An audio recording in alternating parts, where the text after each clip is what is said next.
बहुत समय पहले की बात है। एक विशाल जंगल के बीचों बीच सत्यम वन नाम का एक रहस्यमयी इलाका था, जहां कोई भी इंसान सूरज ढलने के बाद जाने की हिम्मत नहीं करता था। लोगों का मानना था कि वहां काली छाया रहती है, जो झूठे और लालची इंसानों को अपना शिकार बना लेती है। गांव के किनारे पर अर्जुन नाम का एक सीधा सादा लड़का रहता था। वह मेहनती और ईमानदार था।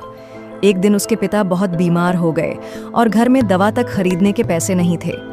अर्जुन को मजबूरी में जंगल जाना पड़ा। शायद कोई अनमोल लकड़ी या जड़ी बूटी मिल जाए जिससे वह पैसे कमा सके। सूरज ढलने को था, लेकिन अर्जुन ने हार नहीं मानी और वह सत्यम वन की ओर बढ़ चला। धीरे धीरे अंधेरा गहराने लगा और ठंडी हवा के झोंके उसके चेहरे को छूते हुए डर पैदा कर रहे थे। लेकिन अर्जुन का दिल साफ था। उसे किसी का नुकसान नहीं चाहिए था, बस अपने पिता की मदद करनी थी। जैसे ही वह जंगल के सबसे गहरे हिस्से में पहुंचा, एक अजीब सी धुंध फैल गई। तभी एक काली परछाई उसके सामने आई, लंबी, भयानक, और उसकी आंखें आग जैसी चमक रही थीं। तू जानता है ये जगह किसकी है? काली छाया गूंजती आवाज में बोली।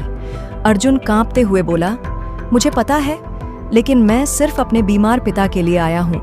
मैं किसी का नुकसान नहीं करूंगा, बस थोड़ी सी मदद चाहिए। छाया कुछ पल चुप रही, फिर बोली, बहुत सालों बाद कोई ऐसा आया है जो बिना लालच के यहाँ पहुंचा है।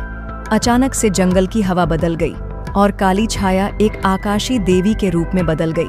वह मुस्कुराई और बोली, मैं इस जंगल की रक्षक हूँ। मैं लालच और झूठ को पहचानती हूँ, लेकिन तेरा दिल साफ है। यह लो, यह एक जड़ी बूटी है। इसे अपने पिता को देना, वे ठीक हो जाएंगे। साथ ही यह एक छोटी सी पोटली है। इसमें तुम्हारे परिवार की जरूरत के लिए सोने के कुछ सिक्के हैं। अर्जुन ने हाथ जोड़कर धन्यवाद कहा और गांव की ओर लौट आया। उसके पिता धीरे धीरे ठीक हो गए और अर्जुन ने कभी उस पोटली का दुरुपयोग नहीं किया। उस दिन के बाद लोग कहते हैं कि सत्यम वन अब डरावना नहीं रहा, बल्कि वह उन लोगों की रक्षा करता है जो सच्चे दिल से आते हैं।